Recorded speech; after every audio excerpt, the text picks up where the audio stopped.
இந்த மாநாட்டுக்கு வந்த கூட்டத்தையும் மாநாட்டுடைய வெற்றியையும் பொறுத்து கொள்ள முடியாத திரு சைமன் அவர்கள் தொடர்ந்து இது போன்ற அவதூறு கருத்துக்களை பரப்பிட்டு வர்றாரு.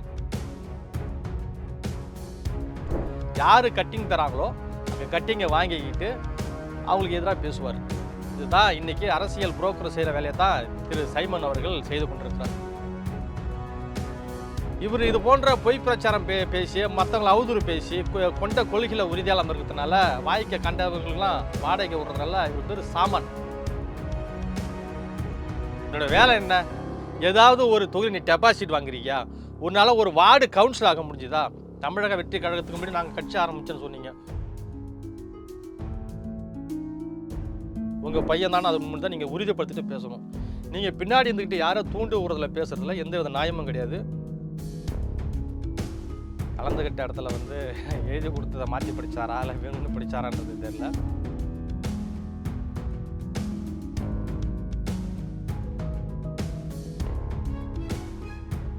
வணக்கம்.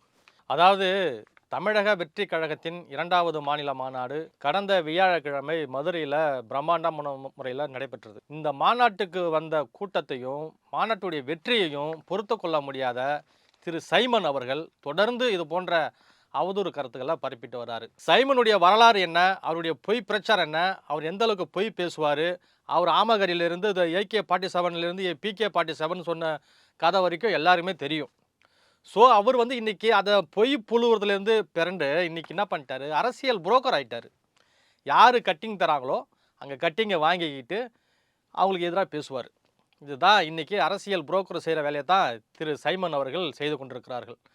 அண்மையில் மதுரையில் நடந்த ஒரு மிகப்பெரிய பிரம்மாண்டமான கூட்டம், லட்சக்கணக்கான கூட்டம் அங்கே கூடியிருக்கு. தமிழக வெற்றி கழகத்தினர் மீது ஒரு அவதூறும் பரப்பு வீதமாக இது போன்ற கருத்துக்களை சொல்லியிருக்காரு.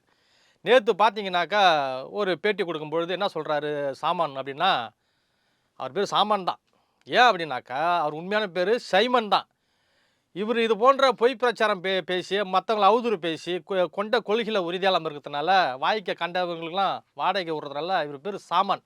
ஊடகங்கள்லாம் அப்படி தான் பேசப்படுது. திரு சாமான் என்ன சொல்கிறார் அப்படின்னா, ஏன் அங்கிள் அங்கிள்னு கத்துது? அணில் எல்லாம் ஜங்கிள் தானே, ஜங்கிள்குள்ளே தானே இருக்கணும். அங்கிள் ஏன் கத்துது? அது ஜங்கிள் தானே கத்தணும்னு சொல்கிறாரு. நாம் என்ன சொல்கிறோம் அப்படின்னாக்கா, விடுதலை புலிகளை நீங்கள் ஆதரித்து பேசுகிறீங்க. விடுதலை புலிகள் மீது எந்த ஒரு நம்மளுக்கு காழ்ப்புணர்ச்சியும் கிடையாது. நம்ம அதுக்குள்ளே போக தேவையில்லை. நாங்கள் புலின்றீங்களே, புலியை காட்டுக்குள்ளே தானே இருக்கணும். நீங்கள் மட்டும் ஏன் நாட்டில் உலாவுறீங்க? அப்போ அந்த புலியும் ஜங்கிளுக்குள்ளே தானே இருக்கணும். ஜங்கிள்ன்றது என்ன? அணில் மட்டும் தான் ஜங்கிளுக்குள்ளே இருக்கணுமா? புலி நீங்கள் சொல்கிறீங்களா, நீங்கள் இருக்க வேண்டியது தானே. இவர் என்னமோ பெரிய மாவீரன் மாதிரி வீரவசனம் பேச வேண்டியது, அப்படியே மைக்கை கண்டா புலி மாதிரி பாய வேண்டியது. உன்னை பற்றி உன் கட்சியை பற்றி ஏற்கனவே திருச்சியில் டிஏஜியாக இருந்த எஸ்பியாக இருந்த திரு வருண்குமார் IPS உன்னை பற்றி தான் உன் தண்டவாளத்தை ஏற்றிட்டார.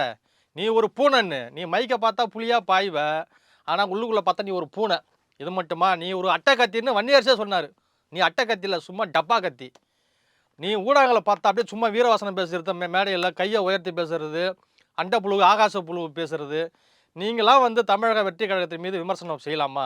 அதுக்கு ஒரு தகுதி இருக்குது, ஒரு அருகதை இருக்குது. உங்களுக்கு இருக்க அரசியல் புரோக்கர் சாமான் அவர்களே. அதாவது நான் என்ன கேட்குறேன்னா, கொள்கையை பற்றி சொல்லுங்கள். கொள்கை உங்களுடைய கொள்கை என்ன? இவர் தான் சொல்லிட்டாரு, பிறப்புக்கும் எல்லா உயிருக்கும்னு ஒரே வரியில் சொல்லிட்டாரு. கிட்டத்தட்ட 24க்கு மேலே கொள்கைகளை வைத்து தான் அரசியல் ஆரம்பித்து வந்தார். உங்களை மாதிரி பொய் சொல்லிவிட்டு ஏற்கனவே ஒரு பேச்சு பேசுகிறது, இப்போ ஒரு பேச்சு பேசுறதுலாம் இங்கே கிடையாது. நீங்கள் என்ன பெரியார் குறித்து நீங்கள் என்ன பேசுனீங்க ஆரம்பத்தில்? இன்றைக்கி இருக்கக்கூடிய தமிழகத்தில் அறிவார்ந்த அரசியல்வாதிகளும் அமைச்சர்களும் பெரிய பெரிய காவல்துறை அதிகாரிகளும் இராணுவத்துறையில் பணியாற்றக்கூடிய அதிகாரிகளும் கல்லூரியில் இருக்கக்கூடிய பேராசிரியர்களும் இப்படி பல மனிதர்களை உருவாக்கினவர் பெரியார். பெண்களுக்கான சமூக நீதியை முன்னெடுத்தவர் பெரியார் அப்படின்னு ஆரம்பத்தில் வீரவாசன அரசியலாம் பேசி உள்ளி என்றாயிட்டு, அப்படியே சில காலம் போனதுக்கப்புறம் என்ன சொல்கிறீங்க, பெரியார் குறித்து அவதூறு பரப்ப வேண்டியது. சமீபத்தில் நீங்கள் கடலூரில் நடந்த ஒரு கூட்டத்தில் என்ன பேசுனீங்க? பெரியார் என்ன சொன்னாராம், ஒரு மனிதனுக்கு இச்சைகள் வந்தால் பெற்ற மகளாக இருந்தாலும் சரி தாயாக இருந்தாலும் சரி அவர்களை உறவு வைத்துக் கொள்ளலாம் அப்படின்னு பெரியார் சொன்னதா நீங்கள் ஒரு பொதுக்கூட்டத்தில் ஓப்பனாக பேசும் பொழுது மிகப்பெரிய சர்ச்சையாச்சு. அதற்காக தமிழகம் முழுவதும் பெரியார் அமைப்பு சார்ந்தவங்க உங்கள் மேலே புகார் கொடுத்தாங்க. அது வழக்கு இருக்குது. இப்படி கொண்ட கொள்கையில் உறுதியாக இல்லாத சீமான் நீங்கள் ஒரு கொள்கையை பற்றி பேசலாமா? ஏன் உங்களுக்கு வயிற்றெரிச்சல் ஆகுது? கூடின கூட்டம் அப்படி, தமிழகமே இன்னைக்கு குடும்பமாக அந்த கூட்டத்தை கூடுது. விஜயை பின்தொடர்றாங்க. விஜய உடைய பேச்சுக்களை பார்க்குறாங்க. விஜய்க்கு ஆதரவு பெருகிட்டு வருது. இதை பொறுத்து கொள்ள முடியாத சாமான் அவர்களுக்கு இது போன்ற அவதூறுகளை அள்ளி வீசுவது ஏன் என்று தெரியவில்லை. சமீபத்தில் கூட அவர் எங்கே சென்றாரு, யாரை பார்த்தாருன்னு எல்லாருக்குமே தெரியும். அங்கே போயிட்டு பொட்டியை வாங்கிக்கிட்டு நீங்கள் என்ன பேசுகிறீங்கன்றது மக்களுக்கு தெரியும். உன்னோட வேலை என்ன? ஏதாவது ஒரு தொகுதி நீ டெபாசிட் வாங்குறீயா? உன்னால் ஒரு வார்டு கவுன்சில் ஆக முடிஞ்சுதா? தமிழக வெற்றி கழகத்துக்கு முன்னாடி நாங்கள் கட்சி ஆரம்பிச்சோன்னு சொன்னீங்க. ஒரே ஒரு வார்டில் உன்னால் ஒரு வார்டு உறுப்பினர் ஆக முடிஞ்சுதா? திரு சாமான் அவர்களே, நீங்கள் வந்து இந்த அணில்னு பேசுகிறதும் ஜங்கிள்னு பேசுகிறதும் என்ன இது காமெடியாக இருக்குது? உன் அட்டகத்தியெல்லாம் வெளியில் போய் காட்டுங்க. அங்கே யார்கிட்ட காட்டணும்? பெங்களூரில் காட்டணும். அக்கா கிட்ட காட்டினீங்களா கடந்த காலங்களில்? இங்கே உயிரிழத்தில் போர் நடந்துட்டு இருக்கும்போது நீங்கள் அக்கா கூட போர் செஞ்சுட்டு இருந்தீங்கன்னு ஊடகத்துலலாம் எழுதுகிறாங்க. அதுக்கு பதில் சொல்ல முடியல உங்களுக்கு. ஆக அந்த வழக்கை உங்களால் சந்திக்க முடிய துப்பு கிடையாது. என்ன நீங்கள் வந்து இன்றைக்கி தமிழக வெற்றி கழகத்தின் மீது அவதூறுகளை பேசுகிறீங்க. அதாவது வாங்கின காசுக்கு மேலே நீ கூவுற. அதான் இன்றைக்கி நடந்துக்கிட்டு இருக்கு. இதுக்கு மேலே ஒரு படி மேலே என்ன சொல்லணும் அப்படின்னாக்கா, ஒரு அரசியல் நாகரிகம் இருக்குது, ஒரு அரசியல் அந்த ஒரு பண்பு இருக்கிறது. உங்களிடம் அது இருக்கிறதா? மைக்கை பிடிச்சிட்டா பேட்டியை யாராவது நீட்டிட்டாக்கா நீங்கள் பேச வேண்டியதா? ஏன்னா உங்களிடமே நான் கேள்வி கேட்டது உண்டு. நீங்கள் ஊடகங்கள் எப்படி பேசுவீங்க, உள்ளே போனால் நீ எப்படி அட்டக்காத்தி மாதிரி நீ பயந்துட்டு ஓடுங்கன்றது எங்களுக்கு நல்லாவே தெரியும். உங்களை இன்றைக்கி நேற்றுக்கு நாங்கள் பார்க்குறோம். அதனால் இது போன்ற அவதூறு கருத்துக்களை வந்து பரப்புறதை நிறுத்துங்க. உங்கள் எஜமா நீங்கள் யார்கிட்ட பணம் வாங்குனீங்களோ, அவங்க யாருக்கு எதிராக பேச சொன்னாங்களோ அங்கே பேசுங்க. சரியா? இல்லைனாக்கா நீங்கள் எதுக்கு கட்சி நடத்திட்டு இருக்கீங்க? இன்றைக்கி மிகப்பெரிய ஒரு மாற்று சக்தியாக தாவேகா உருவாகிருக்கு. அதை உங்களால் பொறுத்து கொள்ள முடியல.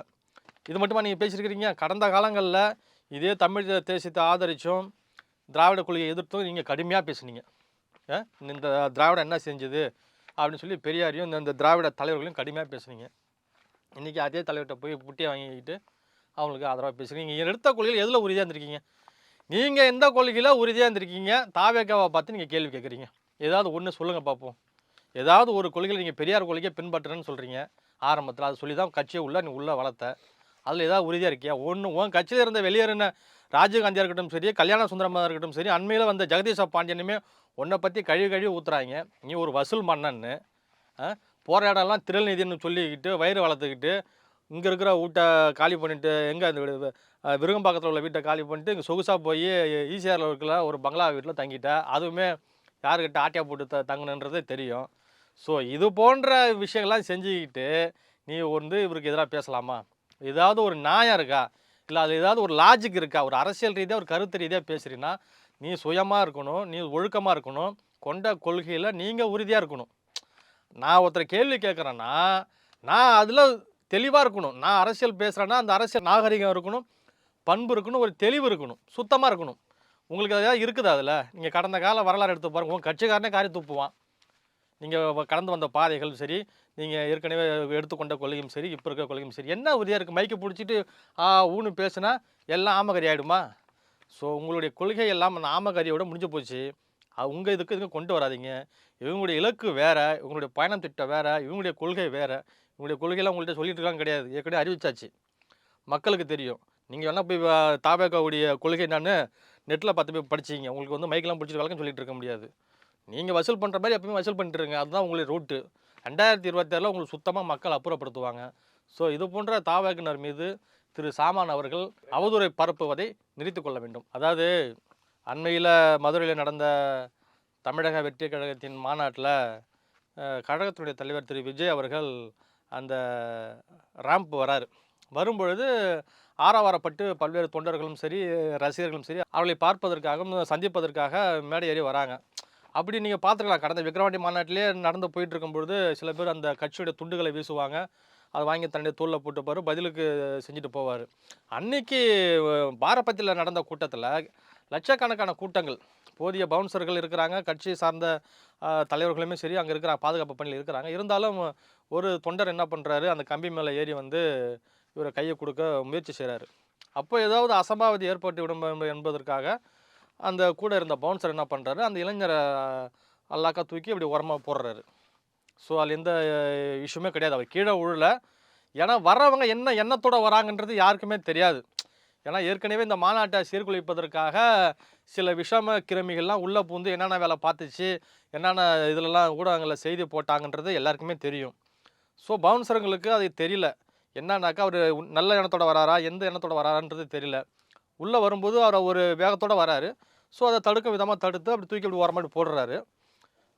அது முடிஞ்சிருது அவ்வளோதான். அதன் பிறகு இருந்து அதை சரி செய்துவிட்டு வந்துடுறார்கள். இதை வந்து பெருசுப்படுத்தி திட்டமிட்டு அவரை தூக்கி வீசின மாதிரியும், அவர் மீது தாக்குதல் நடத்திய மாதிரியும் இன்னைக்கு ஒரு பொய் புகார்கள் அளிக்கப்பட்டு இன்னைக்கு அது பெரிய விவாத பொருளாக்கி.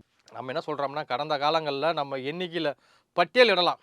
ஏற்கனவே நம்ம பார்த்தோம்னாக்கா, முந்தைய காலங்கள்ல இது போன்ற ஒரு கூட்டத்திலேயே நெரிசல்களையும் சரி, வாகன விபத்திலும் சரி பல பேர் படுகாயம் அடைஞ்சிருக்காங்க. இதுபோல சிறு சிறு நிகழ்வுகள்லாம் நடந்திருக்கு. இது ஒண்ணும் புதுசா கிடையாது. லட்சக்கணக்கான கூட்டங்கள் கூடுற இடத்துல வரக்கூடிய தொண்டர்கள் ஆரவாரத்துடன் இருக்கிறார்கள். தலைவர் அவரை பார்ப்பதற்கு ஒரு பேராசைப்படுறாங்க. ஒரு சில விஷயத்தை மீறி வராங்க. அதை தவிர்க்க முடியாது தான், இல்லைன்னு சொல்லல. அவர் மேல உள்ள அபிப்பிராயத்தை செய்றாங்க. அதே வேளையில தலைவருடைய பாதுகாப்பை நம்ம உறுதி செய்யப்படணும். அத நல்லா ஒழுங்குபடுத்தியிருக்காங்க. சிறு அசம்பாவிதம் நடந்துருச்சு. அதுக்கு உடனே தலைவரும் அந்த இடத்துல இருந்து சரி செய்து விட்டு அவங்களுக்கெல்லாம் கை கொடுத்து தான் போனாரு. இது என்னவோ பெரிய தவறு செய்த மாரியும் ஊடகங்கள்ல போய் பேட்டி கேட்பதற்கும், அவரு செஞ்சுட்டாரு அத பத்தி கருத்து சொல்வதற்கும், ஏங்க ட்ரெயின்ல பக்கத்துல நின்னான்னு ஓங்கி பலார்ன்னு ஸ்டாலின் கன்னத்துல அறைஞ்சாரு. இதெல்லாம் உங்க கண்ணுக்கு தெரியலையா? ஆ? எத்தனோ மேடைகள்ல இப்ப அமைச்சரா இருக்கக்கூடிய நேரு பலார்ன்னு அரைஞ்சு இழுத்து விடுவாரு. ஆ? இது போன்ற அவமானப்படக்கூடிய செயல்கள்லாம் நம்ம எண்ணற்ற வீடியோலாம் நம்ம எதிலோ பார்த்துருக்கோம். நெறைய காணொளிலாம் பார்த்துருக்கோம். இது ஒரு எதிர்பாரா விதமா நடந்த ஒரு விஷயம் தான். இத போய் யாரோ திட்டமிட்டு அந்த பையன்கிட்ட சொல்லி, அவங்க அம்மாட்ட ஒரு தூண்டுதலின் பேர்ல இன்னைக்கு பெரம்பலூர் மாவட்டம் குன்னம் காவல் நிலையத்தில புகார் கொடுக்கப்பட்டிருக்கு. அந்த புகாரின் அடிப்படையில கழகத்துடைய தலைவர் திரு விஜய் மீதும், பவுன்சர்கள் மீதும் 3 பிரிவுகளின் கீழ் வழக்கு பதிவு செய்யப்பட்டிருக்கு. இப்போ அந்த வழக்கு என்னன்னா, பெரம்பலூரிலிருந்து மதுரை மாவட்டத்திற்கு காவல் நிலையத்துக்கு அந்த வழக்க மாத்திருக்கிறாங்க. நாம என்ன சொல்றோம்னா, இதே ஒரு ஃபேக். இது நடந்ததே வந்து ஃபேக்குன்றாங்க. இன்னைக்கு வந்து அந்த பிரச்சனையில அந்த இதில் ஈடுபட்டது நான் தான் சொல்லி, விழுப்புரம் மாவட்டம் திருவெண்ணெய்நல்லூர் பகுதியைச் சேர்ந்த அஜய்ங்கிற மாணவர் பேட்டி கொடுத்துருக்காரு. உண்மையிலேயே நான் தான் அங்கே போனேன். தலைவரை பார்க்கும் ஆர்வத்தில் நான் போயிட்டா தவறு தான். அப்போ என்ன பவுன்சர் தூக்கி ஓரமா போட்டாங்க. அடியெல்லாம் படல. நான் வந்துட்டேன் அப்படின்னாரு.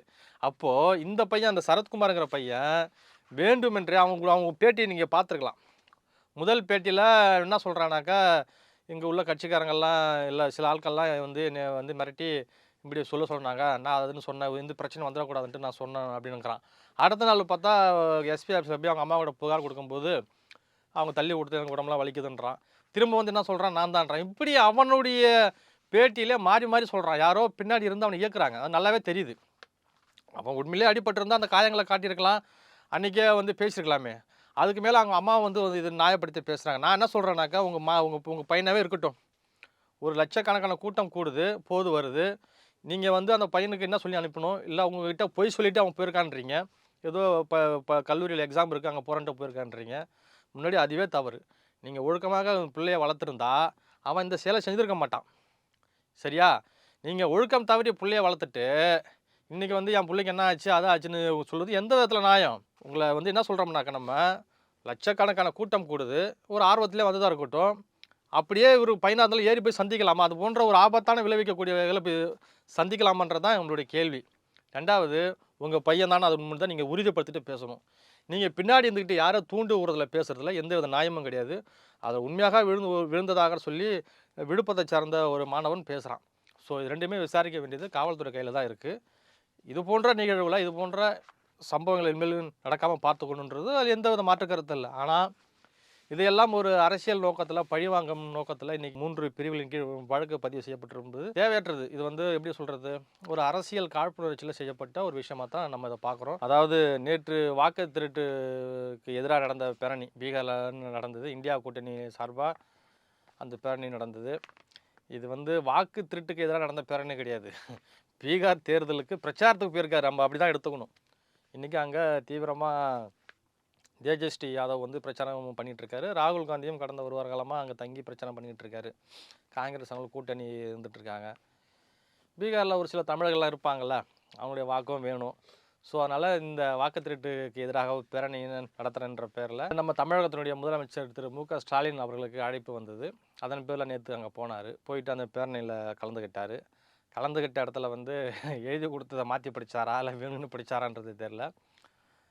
காங்கிரஸினுடைய தலைவர் திரு ராஜீவ்காந்தி அப்படின்னு பேசியிருக்காரு. இன்றைக்கி அது ஊடகத்தில் பெரும் பேசு பொருளாக இருக்குது. என்ன அப்படின்னாக்கா ராகுல் காந்தின்றது பதிலாக ராஜீவ்காந்தின்னு சொல்லி படிச்சிட்டாரு. எவ்வளோ தான் எழுதி கொடுத்தாலும் அவருக்கு அது வரல அப்படின்ற மாதிரி சொல்லிகிட்டு இருக்கிறாங்க. ரெண்டாவது என்னன்னாக்கா, இங்கே தமிழ்நாட்டிலே அவ்வளோ பிரச்சனைகள் இருக்குது. இங்கேயே வந்து நம்ம அதிமுகவை சார்ந்த கரூரில் இருக்கக்கூடிய முன்னாள் அமைச்சர் விஜயபாஸ்கர் வந்து சென்னை உயர்நீதிமன்றத்தில் ஒரு வழக்கு தாக்கல் செஞ்சுருக்காரு. என்னன்னாக்கா, வெளி மாநிலத்தவர் வந்து இங்கே போலியாக வாக்கு அடையாள அட்டை பெற்றிருக்கிறாங்க. போலி வாக்காளர்கள் நிறைய பேர் இருக்கிறாங்க. இறந்தவர்கள் நிறைய பேர் இருக்கிறாங்க. எங்களுடைய பேர்லாம் நீக்கணும். ஸோ இதில் நிறைய குளறுபடிகள் இருக்குது. தேர்தலுக்கு முன்பே இது போன்ற விஷயங்கள்லாம் வந்து அரசு மேற்கொள்ளணும். அதுபோல் பல இடங்களில் இது போன்ற சர்ச்சையான சில லிஸ்ட்லாம் இருக்குது. வெளி மாநிலத்தவர் பட்டியலாம் இருக்குது. இதெல்லாம் அரசு கவனத்தில் எடுத்துக்கிட்டு அதுக்கு உரிய நடவடிக்கை எடுக்கணும்னு சொல்லி ஒரு வழக்கு போட்டிருந்தார். அதோடு மட்டும் இல்லை, இங்கே தமிழ்நாட்டில் என்னென்ன பிரச்சனைகள் போயிட்டுருக்கு, ஆல்ரெடி என்னென்ன மாதிரியான இஷ்யூஸ்லாம் இருக்குது, இதெல்லாம் விட்டுட்டு இது வந்து எப்படி சொல்கிறது, பிரச்சாரத்துக்கு அங்கே போயிருக்கிறாரு. பிரச்சாரத்துக்கு போன இடத்துல இது போல் ஒரு சம்பவம் நடந்திருக்கு. இன்றைக்கி எதிர்கட்சிகள்லாம் இது வந்து ஒரு விமர்சனமாக பேசிக்கிட்டு இருக்கிறாங்க. அது மட்டும் இல்லை, ஏற்கனவே இந்தியா கூட்டணியை பொறுத்தவரை எப்படி இருக்குதுன்றது உங்களுக்கு தெரியும். எந்த அவங்க கூட்டணியிலும் பார்த்தீங்கன்னாக்கா யாருமே ஒருமித்த தலைவர்களே நேற்று அங்கே பார்த்துருக்க முடியாது. நீங்கள் நேற்று பார்த்தீங்கன்னாக்கா அந்த கூட்டணியில் மம்தா பானர்ஜி கிடையாது. திரு அரவிந்த் கெஜ்ரிவால் அவரும் அந்த கூட்டணியில் இருக்கிறாரு, அவரும் கிடையாது. இது போன்ற இப்போ நம்ம தமிழகத்தில் எடுத்துக்கிட்டோம்னா ஏகப்பட்ட அமைப்புகள் இருக்குது. விடுதலை சிறுத்தை இருக்குது, மதிமுக இருக்கிறது. முக்கியமாக பெரிய கட்சியாக இருக்கக்கூடிய மம்தா பானர்ஜிக்குமே இந்த இந்தியா கூட்டணியில் பெரிய கருத்து வேறுபாடு தான். கடந்த சட்டமன்ற தேர்தலிலே அவங்க அந்த கூட்டணியுடைய விலகிறது தான் சொல்லியிருந்தாங்க. இப்படி பொருந்தாத கூட்டணியாக இருக்கக்கூடிய வேலையில் ஒரு பிம்பத்தை நாங்கள் ஒற்றுமையாக இருக்கிறோம் அப்படிங்கிற மாதிரி ஒரு கூட்டணியை காட்டிக்கிட்டு தான் நேற்று அவர் போயிருக்கிறாரு. ஸோ போன இடத்துல பேரை வந்து தவறாக உச்சரித்தது வந்து இன்றைக்கி பெரும் ஒரு சர்ச்சையாக இருக்கிறது. இந்த நிலையில் தான் நான் சொல்கிறேன், தமிழ்நாட்டில் இவ்வளோ பிரச்சனை இருக்குது. இதெல்லாம் விட்டுட்டு அங்கே போயிட்டு அந்த இந்தியா கூட்டணிங்கிற பேரில் இது பண்ணுறாரு. முன்னாடி தமிழகத்தில் உள்ள பிரச்சனையை சரி செய்யணும் அப்படின்னு சொல்லி இன்றைக்கி இணைய வாசிகள்லாம் பேசிகிட்டு இருக்காங்க. ஸோ இதுதான் இன்றைக்கி நடந்துக்கிட்டு இருக்குது.